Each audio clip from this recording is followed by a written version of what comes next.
and welcome to your channel. Today's lesson is passive voice, so let's get started.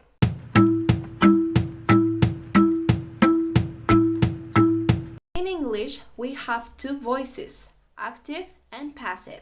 The active voice is used when the subject of the sentence does the action, like in the example. My mom sings that song.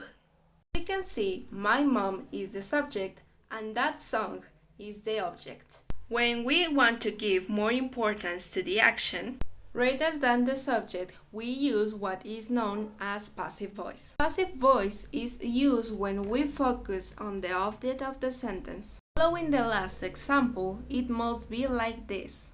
That song is sung by my mom. Now, that song becomes the subject.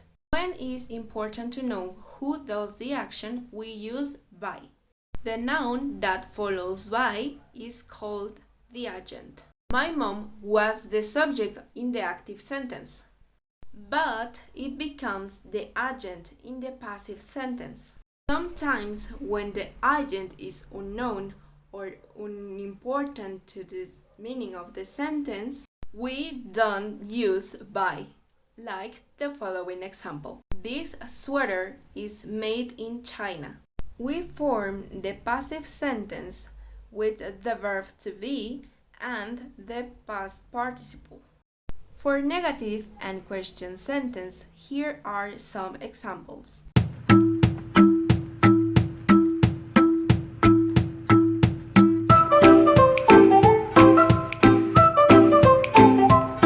Now, we go with the past simple passive.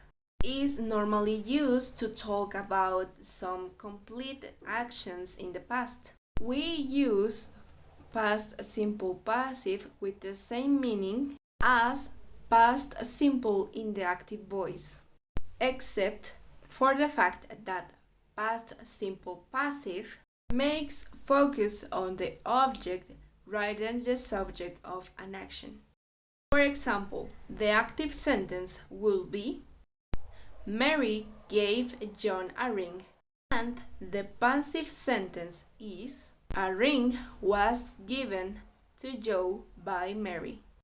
To form the passive voice in past, you need the appropriate form of the auxiliary verb to be in past and the past participle of the main verb. And this is the structure.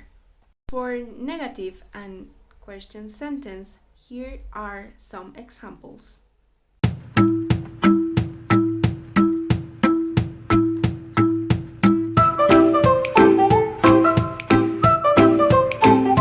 Finally, here is the future passive.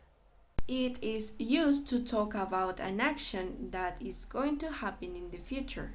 Future passive forms are normally built using will, and this is the structure. For negative and question sentence, here are some examples.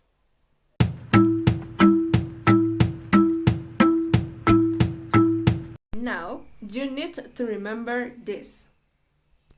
The object of an active voice sentence becomes the subject of the sentence in the passive. The subject and the verb must always agree in number. The principal verb in the active voice is substituted by the auxiliary verb in the same verb tense, and the verb is then in the past participle form. The subject in the active voice becomes the complement in the passive.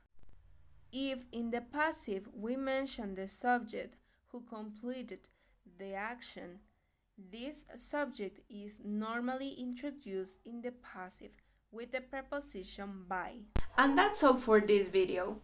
If you like it, let me know in the comments. Thanks for watching and see you soon.